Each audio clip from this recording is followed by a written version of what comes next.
নমস্কার বন্ধুরা, সুর আল্লাহ ডেলি ব্লগে আপনাদের সকলকে জানাই স্বাগত। আগের ভিডিওয়ে দেখেছেন আমরা দীঘা থেকে বেরিয়ে পড়েছি, মানে আগে জগন্নাথ দেবকে দর্শন করেছি, তারপর আমরা এবার চলেছি মন্দারমণির দিকে। এই দেখুন, দেখেছেন এখন কতটা জোয়ার।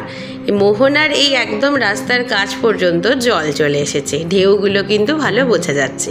এই দেখুন, এই হচ্ছে শঙ্করপুর সি বিচ। এখানে আর আমরা এখন নামবো না, কারণ আমরা এই একেবারে এই রাস্তাটা দিয়ে সমুদ্রের ধার দিয়ে চলে যাব মন্দারমণিতে। মানে এই পুরো রাস্তাটাই এই সমুদ্রের পাশ দিয়েই আমরা এখন চলবো। এই দেখুন, দেখেছেন দূরে দেখতে পাচ্ছেন ঢেউগুলো পুরো একেবারে রাস্তায় উঠে যাচ্ছে। এই যে রাস্তায় জলগুলো দেখছেন, এগুলো কিন্তু বৃষ্টির জল নয়। মানে গতকাল থেকে কিন্তু বৃষ্টি এখানে সেরকমভাবে কিছুই হয়নি, যে বৃষ্টিটাকে আমরা প্রচণ্ড ভয় পাচ্ছিলাম ওয়েদার রিপোর্ট দেখে। এই পুরোটাই হচ্ছে ঢেউয়ের জল। হ্যাঁ, না মন্দারমণি যাচ্ছি। এটা হচ্ছে শঙ্করপুর, এটা হচ্ছে শঙ্কর দেশ। ভাই এই কাঁচগুলো সব নামা। আমরা যেহেতু হুট করেই পুরো আমাদের এখানে যে বেড়ানোর প্ল্যানিংটা করেছিলাম, তাই কোনো রকম কোনো হোটেল বুকিং আমাদের আগে থেকে করা ছিল না। আর ভেবেছিলাম এরকম ওয়েদারে বোধহয় সমস্ত জায়গাতেই অল্প স্বল্প ফাঁকা পাবো, কিন্তু ওটাই ছিল আমাদের মস্ত বড় ভুল। মন্দারমণিতে এসে আমরা যে একটা বেলা স্টে করব, সেটার মতো আমাদের থাকার মানে বড় হোটেলগুলোতে কোনো জায়গায় ঘর পাওয়া যায়নি। অবশেষে এখানে একটা ছোটোখাটো রিসর্টে আমরা এলাম। এটা কিন্তু একেবারেই সমুদ্রের ধারে, মানে আপনারা দেখতে পাবেন যে এরও কিন্তু নিজস্ব পার্সোনাল একটা বিচ আছে, যেটাই কিন্তু আমাদের খুব ভালো লেগেছিল। এই দেখুন, এই হচ্ছে আমাদের রিসর্ট, আর কি দারুণ লাগছে, পুরো গাছপালায় ঢাকা। যদিও রিসর্টের নামটা কিন্তু আমি একেবারেই ভুলে গেছি। আর এই হচ্ছে আমাদের রিসর্টের যে ডেকটা, মানে যেটা দিয়ে আমরা সমুদ্রে নামবো। রবীন মামা তো গাড়ি রেখেই আগে এখানে চলে এসেছে, আমরা ততক্ষণে মালপত্র সব ঘরের মধ্যে রাখছিলাম। এই দেখুন, সমুদ্র একেবারে রিসর্টের দোরগোড়াতে, কি দারুণ লাগছে। জলটাকে দেখেই শান্তি। এটা এই আগের বারে আমরা এইটাই ছিলাম, এই হলুদটা। দেখো ওরা আবার পইতে করা আছে, কিন্তু এখানটা অনেকটা ফাঁকা, ওটা বেশি কাছে কাছে হতো। কি দারুণ!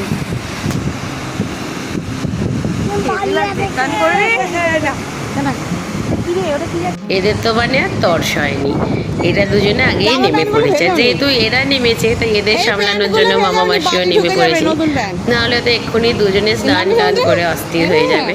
দাঁড়ান, এই ফাঁকে আমিও বরঞ্চ কিছু ছবি তুলে নিই, কারণ মাসিমণি আছে, ভালো পোশাক আশাকও পরে আছে, একটু পরেই আবার স্নানের পোশাক পরে চলে আসতে হবে। এই দেখুন, এদিকে মাসিমণি আমার ছবি তুলে দিচ্ছে, রিল বানিয়ে দিচ্ছে। এইদিকে এরা কিন্তু ওদের মনের সুখে বালি নিয়ে জল নিয়ে খেলা করে যাচ্ছে। আর এই দেখুন, সুর আর লয়বাবুর বল। আমি শুধুমাত্র চেঞ্জ করে এসেছি, হঠাৎ করে দেখলাম ওদের মামা দুজনকে ধরে বসে আছে, আর আমাকে দেখতে পেয়েই পরিত্রাহে চিৎকার করছে, দিদি তাড়াতাড়ি আয় এখানে, বাবুদের বলটা চলে গেছে। ওরা দুজনে ছুটছে ওই মাছ সমুদ্রে বল ঘুরবে বলে, তুই বলটা নিয়ে আয়। আমি হুড়মুড় করে এসে বল নিয়ে যাচ্ছি, যেই দেখেছে মাম্মা হাতে বল নিয়েছে, তবে দুজনের সাথে। এই দেখুন, বাপিও চলে এসেছে। ওদিকে বাপি আর ভাই ফুটবল নিয়ে খেলা করছে, ওদিকে মাসিমণি এখনও অনেক ছবি তুলছে। আর এই দেখুন, এদের যে কি মজা হয়েছে। প্রতিবারই বলা হয় এর পরের বার এসে মন্দারমণিতেই থাকা হবে, মানে আগের বার আমরা তাজপুরে ছিলাম, আপনারা দেখেছেন।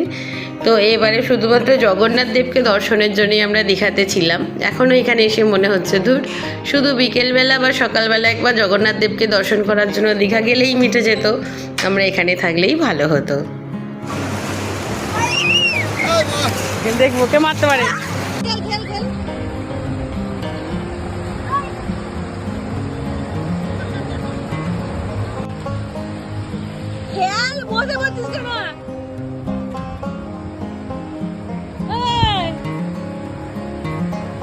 পিছনে চাপ, মামন চাপ।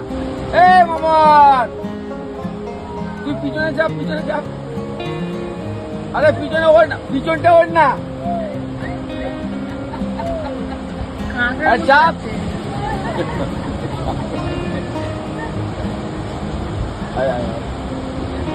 গুরুদেব হচ্ছে আমার বড় বাবু, না বললে হবে না। বাবুলের পরে গুরুদেব, বাবুল বড় বাবু। আর ছোটটা হচ্ছে বাবুলের মতো। ওহ, আনন্দ দেখেছেন দু ভাইয়ের। গতকাল তো সুইমিং পুল আর সমুদ্র মিলে অন্তত পক্ষে ওরা 3.5 থেকে 4 ঘন্টা জলের মধ্যে ছিল। আর আজকেও এখানে হয়ে যাবে প্রায় ঘন্টা 1.5। কিন্তু ওদের দেখে মনেই হচ্ছে যেন এইমাত্র বোধহয় ওরা নেমেছে, এখন খানিকক্ষণ থাকবে।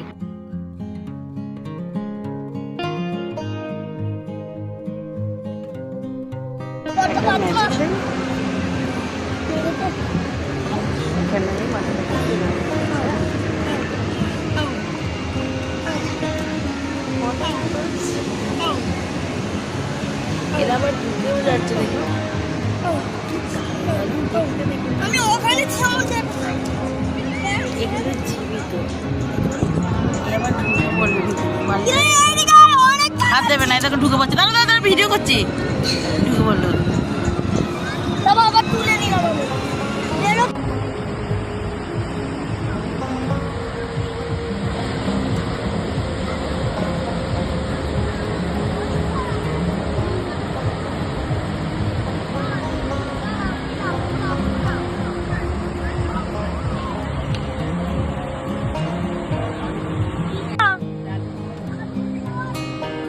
দাদুন যাচ্ছে।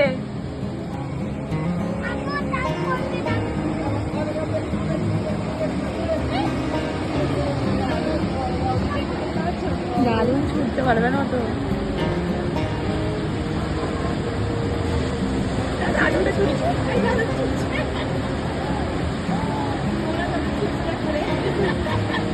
ছোট ছোট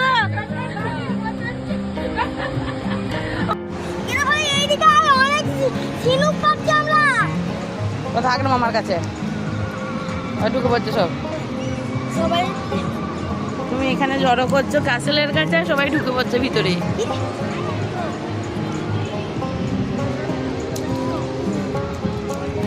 সবাই ঢুকে পড়ছে।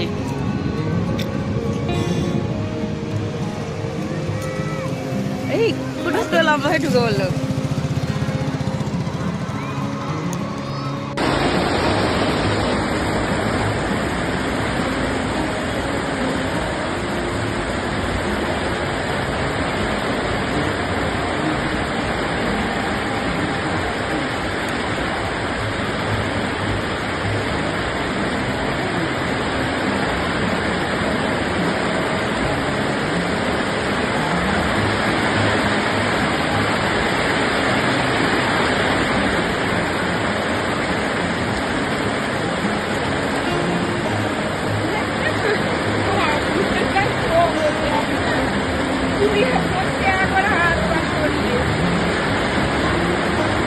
যাচ্ছি এখন খেতে।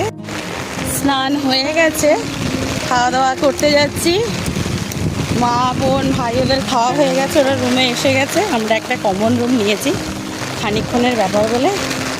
আর এদিকে এখন মুষলধারে বৃষ্টি শুরু হয়েছে। মানে ছাতা নিয়ে আমি যাচ্ছি, তখন স্নানের সময় একবার এরকম প্রচণ্ড বৃষ্টি এসেছিল, তখন কিন্তু অপূর্ব লাগছিল। উপরেও বৃষ্টি পড়ছে, নিচের জল। কিন্তু এখন আমার স্নান করার পর যেতে ভীষণই বিরক্ত লাগছে। গেলাম,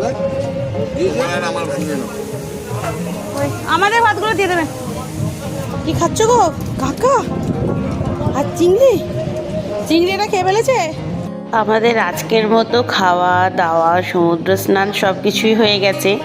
এবার আমরা খাওয়া দাওয়া যে উপরের ডেকটায় করছিলাম সেখান থেকে নেমে পড়ছি। যদিও সেখানের আর ভিডিও আমার করা হয়নি, কারণ অনেক দেরি হয়ে গিয়েছিল। সৌরালয়বাবু খেতে বসে পড়েছিল, আপনারা দেখেছেন। তাই তাড়াতাড়ি করে আমিও খেতে বসে পড়েছিলাম, কারণ আমিই একমাত্র বাকি ছিলাম। তো খাওয়া দাওয়া করে এইবার আমরা বেরিয়ে পড়ছি আমাদের বাড়ির উদ্দেশ্যে। তাই ভিডিওটাকে এখানেই শেষ করছি। আপনাদের সঙ্গে দেখা হবে আবার পরের ভিডিওতে। সবাই ভালো থাকবেন, সুস্থ থাকবেন, আর অবশ্যই আমাদের সঙ্গে থাকবেন।